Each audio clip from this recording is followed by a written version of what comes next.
Assalamualaikum warahmatullahi wabarakatuh. Salam sejahtera bagi kita semua. Nama saya Metrikana Novembrina. Saya adalah dosen di Sekolah Tinggi Ilmu Farmasi Nusa Putra Semarang pada jurusan D3 Farmasi dengan bidang ilmu farmakologi farmasi klinis. Video ini saya susun sebagai bagian dari pernyataan diri dosen untuk unjuk kerja Tridharma Perguruan Tinggi guna memenuhi persyaratan Serdosmart 2025. Tridharma Perguruan Tinggi yang terdiri atas pendidikan, penelitian, pengabdian kepada masyarakat merupakan kewajiban saya sebagai dosen yang harus dilaksanakan secara selaras, paripurna, dan berkesinambungan. Dalam kegiatan pembelajaran, saya menyampaikan hasil penelitian saya yang berkaitan dengan mata kuliah yang diajarkan. Sebagai contoh, penelitian saya yang berjudul The Effectiveness of Antidepressant Combined with Quranic CBT in Reducing Anxiety Level of Muslim Outpatient with Anxiety Disorder in Sultan Agung Islamic Hospital in Semarang. Penelitian ini berkaitan dengan mata kuliah farmakoterapi pulmoner syarat yang saya ampu di Stivera, terutama pada bahan kajian farmakoterapi gangguan kecemasan atau anxiety disorder. Demikian juga dengan kegiatan pengabdian kepada masyarakat, di mana diselaraskan dengan materi perkuliahan yang saya sampaikan. Sebagai contoh, pada mata kuliah farmakoterapi yang menitik beratkan pada terapi obat tradisional serta pemanfaatan nutrasetikal untuk melawan penyakit degeneratif. Pada mata kuliah farmakoterapi pulmoner syarat, sebagai pendahuluan saya menyampaikan RPS atau rencana pembelajaran semester yang disusun berdasarkan hal-hal sebagai berikut. Sebagai pendahuluan pada mata kuliah farmakoterapi pulmoner syarat, saya menyampaikan rencana pembelajaran semester kepada mahasiswa dengan tujuan agar perkuliahan yang disampaikan berjalan di atas rencana yang sudah ditetapkan di awal semester. Rencana ini mengandung nilai-nilai sikap, keterampilan umum, keterampilan khusus, dan pengetahuan. Nah, sikap yang merupakan akhir dari mata kuliah ini adalah menunjukkan sikap bertanggung jawab atas pekerjaan di bidang keahlian secara mandiri. Kemudian keterampilan umum, mampu mengambil keputusan secara tepat dalam konteks penyelesaian masalah di bidang keahliannya berdasarkan hasil analisis informasi dan data. Keterampilan khusus mampu menjelaskan mekanisme kerja, penggolongan obat, jenis-jenis obat, dan cara penggunaan obat. Pengetahuan, setelah mempelajari mata kuliah ini, mahasiswa mampu memahami mekanisme kerja obat, penggolongan obat, jenis-jenis obat, dan cara penggunaan obat. Capaian pembelajaran mata kuliah adalah mahasiswa memahami tentang evidence-based medicine, kemudian memahami tentang mekanisme kerja obat, penggolongan obat, jenis-jenis obat yang digunakan, dan cara penggunaan obat dalam terapi gangguan syarat saluran pernapasan dan saluran pencernaan. Deskripsi mata kuliah ini adalah membahas tentang obat-obatan berdasarkan kelas farmakologi dan penggunaannya dalam terapi penyakit-penyakit pencernaan, pernapasan, dan penyakit saraf. Metode yang saya gunakan dalam pembelajaran adalah metode contextual learning, di mana mahasiswa diberi penjelasan terkait dengan kasus-kasus yang ada di kehidupan sehari-hari, kemudian small group discussion, di mana mahasiswa dibagi menjadi kelompok kecil, kemudian melakukan diskusi berdasarkan case atau kasus yang dipaparkan, kemudian project based learning, di mana mahasiswa diberi tugas berupa kasus yang harus dilakukan analisis. Kemudian untuk penilaian, tentunya ada UAS ya, ujian akhir, kemudian ada ujian tengah semester, kemudian juga dilakukan penilaian terhadap aktivitas sehari-hari dan keaktifan mahasiswa, di mana tugas-tugas yang diberikan terdiri atas presentasi, kemudian tugas mandiri, kemudian proyek atau kasus yang akan dilakukan dicari penyelesaiannya secara berkelompok. Selamat pagi adik-adik semua. Selamat pagi. Berjumpa kembali ya dengan saya di mata kuliah farmakografi hormon cernas sarafnya pada bagian saraf. Nanti kita akan mempelajari farmakografi gangguan kecemasan atau anxiety disorder. Nah, sebagaimana tertuang di rencana pembelajaran semester, nah, jadi kita akan mempelajari farmakografi dari penyakit saraf ya. Di sini ada depresi, ada GAD, ya, nanti ada skizofren ya. Jadi kita lihat ke GAD dulu, jadi gangguan kecemasan umum.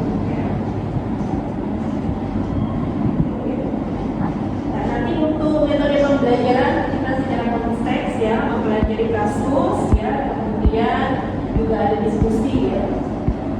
Diskusi, jadi nanti adik-adik silakan kalau ada pertanyaan ya yang berkaitan dengan kasus GAD silakan tanyakan ya, baik untuk terapinya ya, baik terapi secara farmakologi yang menggunakan obat-obatan, kemudian bisa juga dengan psikoterapi ya, diantaranya ada CBT ya.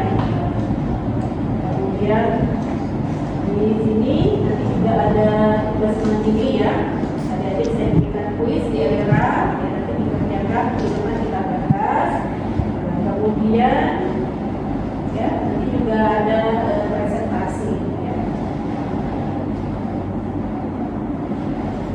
Kita lihat dari GAD ya, anxiety disorder atau gangguan kecemasan umum ya. Baik adik-adik, ada yang tahu definisi dari GAD, gangguan kecemasan umum? Gangguan kecemasan ya. Jadi kita lihat dulu apa yang maksud dengan gangguan kecemasan ya.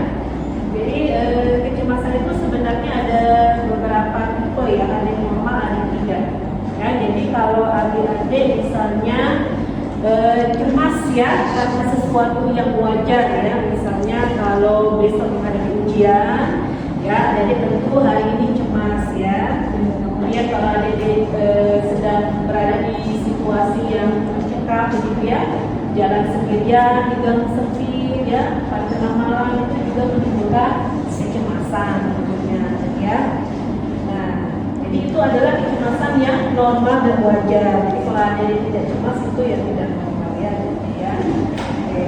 Nah, di sini ada satu lagi kecemasan yang tidak normal ya.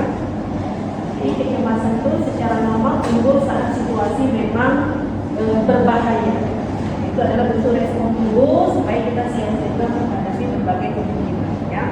Nah, kecemasan yang tidak normal adalah manakala kecemasan itu terjadi berulang-ulang ya, terjadi sepanjang waktu sampai ya adik-adik terganggu aktivitas normalnya ya.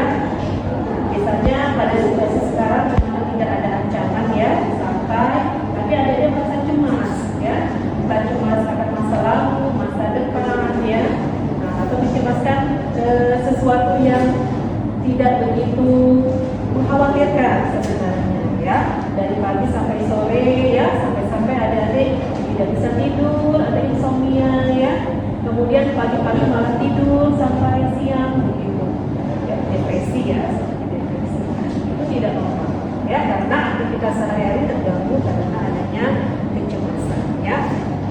Nah, gangguan kecemasan ini sebenarnya ada beberapa tipe ya. Ada GAD atau General Anxiety Disorder, nah, atau gangguan kecemasan umum. Ya.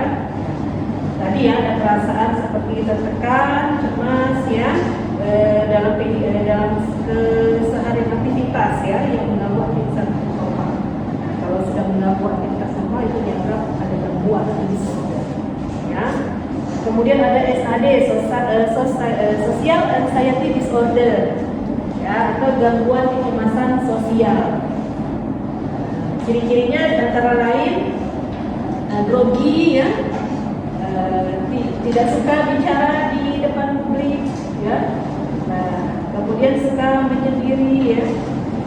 Kalau berbicara di depan publik, gemetar begitu, ya. Kemudian berkeringat, ya, suara terbata-bata, kemudian deg-degan begitu. Itu adalah gangguan dari kecemasan sosial, ya. Kemudian ada PTSD, ya. Post traumatic anxiety disorder, ya. Ada post traumatic stress, ya, stress disorder, gangguan stres pasca peristiwa traumatis, ya. Misalnya dahulu ada peristiwa traumatis, ya, yang meninggalkan luka, ya, bagi seseorang, ya. Kemudian sampai besar itu akan terbawa. Contoh, ya, ada seseorang yang dahulu menyalakan api begitu, ya, menggunakan kepakan api atau korek, kemudian tangannya terbakar, ya.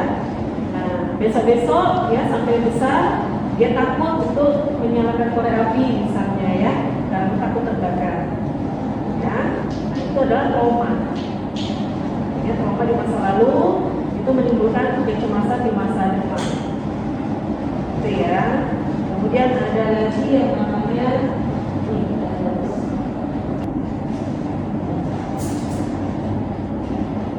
jadi terapi non farmakologi, ya, ini banyak sekali, ya, yang digunakan untuk gangguan kecemasan dan depresi. Oke. Jadi diantaranya adalah meditasi, ya, jadi, ya, meditasi bisa, ya, kemudian terapi kognitif, jadi kognitif dan perilaku, ya, kognitif behavior terapi, CBT, ya. Jadi CBT terapi CBT adalah terapi kebiasaan, ya, mengubah perilaku atau behavior, ya, melalui pengaruh terhadap kognitif seseorang. Jadi pengetahuannya, ya, kita beri ke penerapannya adalah dengan memberikan motivasi, ya, motivasi, ya, nasihat, informasi, edukasi kepada pasien ini, ya, supaya dia paham, termotivasi, menjadi tahu. Sudah paham, sudah termotivasi, sudah tahu, akan timbul perenungan, ya. Nah, kontemplasi atau perenungan, kemudian dia akan sadar. Kalau sadar, maka perilakunya berubah. Ya, perilaku berubah berarti sembuh, gitu, ya. Perilaku berubah ke arah yang lebih baik berarti sembuh. Nah, contoh tadi, ya, pada kasus gangguan kecemasan, ya. Contohnya adalah social anxiety disorder, gangguan kecemasan sosial. Dia takut berbicara di hadapan publik, ya. Ini kita berikan motivasi, ya, edukasi, ya, supaya dia sadar, ya, kemudian merenung, ya, memahami mengapa saya harus takut, misalnya begitu, ya, apa yang ditakutkan, ya. Semua manusia itu sama, ya, tidak perlu takut, tidak perlu cemas, ya. Setelah kita berikan motivasi, ya, juga edukasi, maka dia akan berubah pikiran. Kemudian setelah menyadari, ya, bahwa kecemasan yang dia alami itu, ya, tidak penting begitu, ya, artinya tidak begitu mendesak, ya, hanya karena was-was begitu, ya. Sehingga dia akan berubah kebiasaannya dari takut berbicara di depan orang banyak, dari gemetar begitu, ya, nanti dia akan berubah menjadi berani berbicara di depan orang banyak, ya. Dan ini selain motivasi dan edukasi juga butuh latihan. Jadi kalau adik-adik takut atau malu berbicara di depan orang banyak, harus latihan, ya, latihan di tempat sepi, kemudian dicoba di hadapan orang banyak, ya. Jadi harus sering melakukan presentasi begitu, ya, orasi atau pidato, ya, supaya berani, ya. Jadi kalau bagi orang normal, ya, SD itu benar-benar kerja berat ya, untuk menjaga pikiran orang lain. Ya, itu namanya CBT ya, cognitive behavioral therapy ya. Jadi kalau CBT itu ya ada yang CBT konvensional biasa yang seperti saya jelaskan tadi ya, ada dengan Quranic CBT ya, seperti lewat tapi pembacaan Al-Quran begitu misalnya ya, seperti penelitian yang saya lakukan itu ya di RSIA dulu ya, ini pada pasien ini ya, pada pasien schizofren ya, jadi judulnya The Effectiveness of Antidepressant Combined with Quranic CBT in Reducing Anxiety Level of Muslim Patient ya, dengan gangguan ya, dengan gangguan kecemasan dan gangguan kecemasan di rumah sakit Sultan Hamengkubuwono ya. Jadi pasien ini ya, pasien muslim ini kan di terapi ya dengan Al-Quran. Jadi mereka yang mengalami depresi, mengalami gangguan kecemasan itu bisa lebih tenang gitu ya. Nah, jadi metode penelitiannya pasien-pasien ini yang diumumkan adalah mereka yang juga mengkonsumsi obat kelompok ini ya, mengkonsumsi obat antidepresan. Nah, yang membedakan adalah yang kelompok kontrol tanpa CBT ya, yang kelompok pelakon itu dengan CBT Quran ya.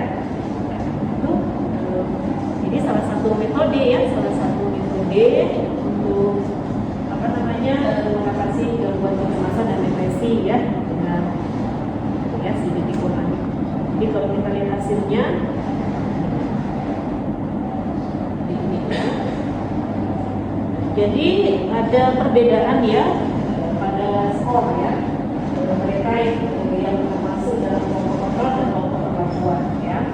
Jadi kalau ada perbedaan ya dikatakan bahwa metode CBT Quranic CBT ini ada efek ya untuk meredakan atau mengurangi ya gejala-gejala dan gangguan kecemasan ya. Jadi kesimpulannya efektif ya mengurangi angka kecemasan.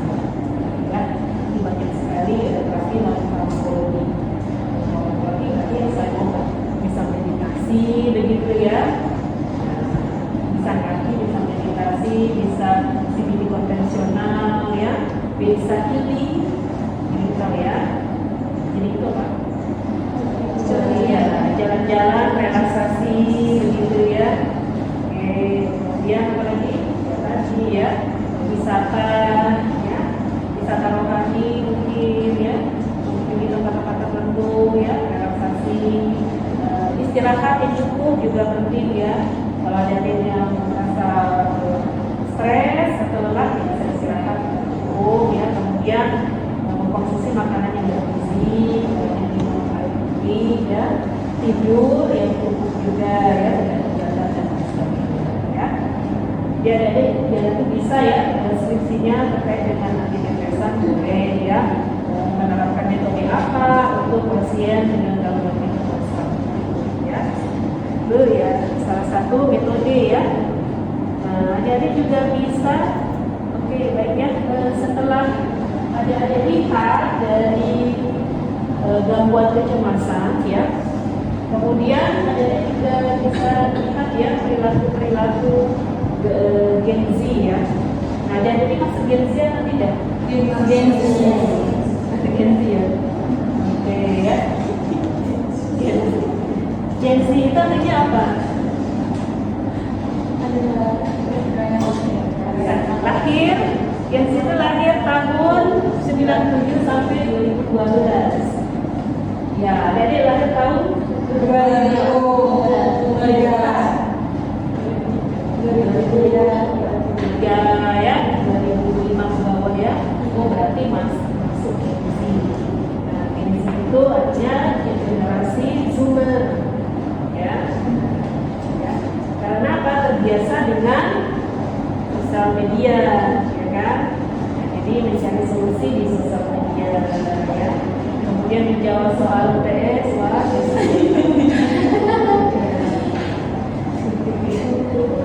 sudah ada teknologi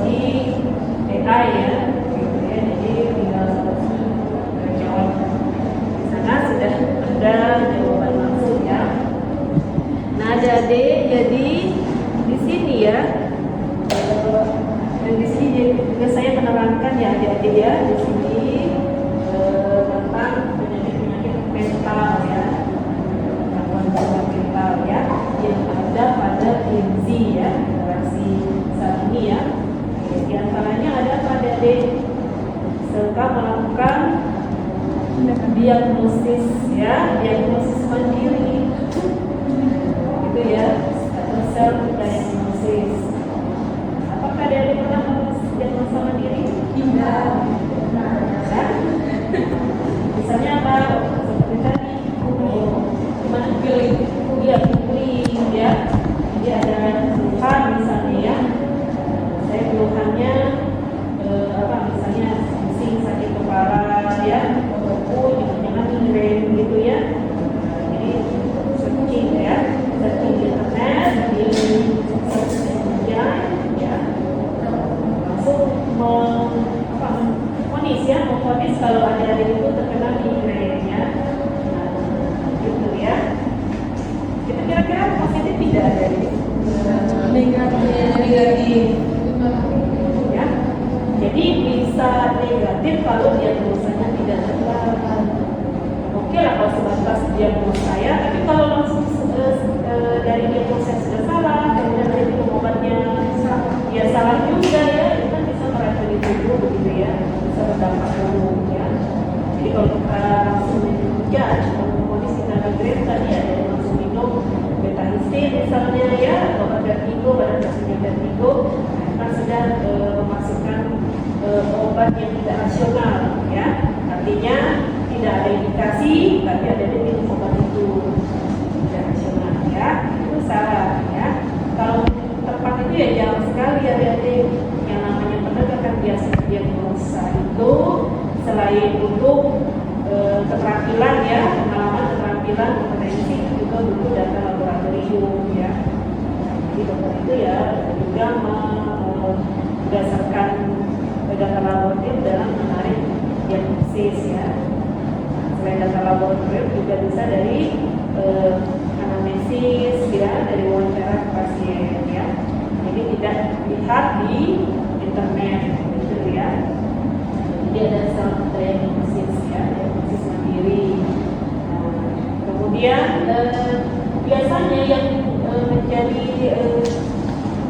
penyakit ya, penyakit yang sering dicari begitu ya, sering di search di Google itu ya adalah penyakit mental biasanya ya, penyakit mental misalnya tadi ya, depresi begitu ya, kemudian ada OCD tadi ya. Jadi diagnosa sendiri misalnya saya sukanya warna tertentu ya, jangan-jangan saya OCD gitu ya. Ya. Kemudian melihat drama juga, kadang-kadang terpengaruh oleh satu drama ya, misalnya drama menceritakan tentang seseorang yang depresi ya, ternyata menarik juga menderita depresi begitu ya. Jangan sampai tidak ada yang menarik dengan mengalami depresi, itu tidak ada yang menarik ya, tidak ada yang bahagia. Jangan coba-coba Anda mau depresi, jangan ya. Karena depresi itu ya kita tidak bahagia begitu ya, sedih, selalu sedih ya, selalu cemas ya, antara hidup sedang mati juga nggak mau. Nah ya, jadi self diagnosis ya, jadi ada bisa nanti ya baca di buku ya, self diagnosis ya. Terus ada lagi, ada yang pernah dengar FOMO? Fear of missing out. Ya, artinya tidak mau ketinggalan. Iya. Ya, apa-apa diikuti ya. Misalnya sedang trending TikTok ya, velocity. Ya semua ikut ya, buat video itu ya. Begitu ya. Jadi kalau ada yang tidak tertarik, malah itu bagus ya. Jadi ada FOMO ya, ada self diagnosis ya. Apalagi sini adanya dia.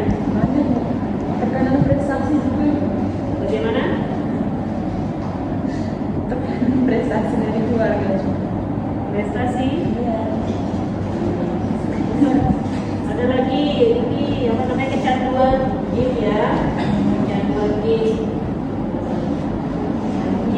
pagi sampai malam gitu ya, ya.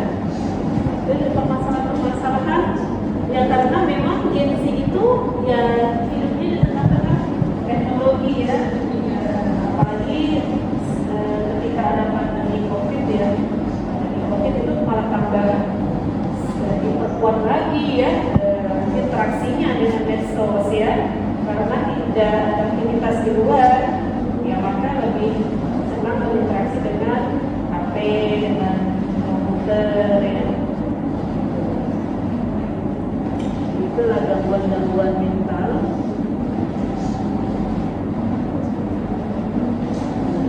Terus adiksi pornografi juga ya. Terus adiksi judul itu apa? Judi online ya. Hati-hati ya dengan situs-situs judi online. Awalnya hanya iseng-iseng saja ya, tapi lama-lama bisa jadi kecanduan. Itu ya, ya.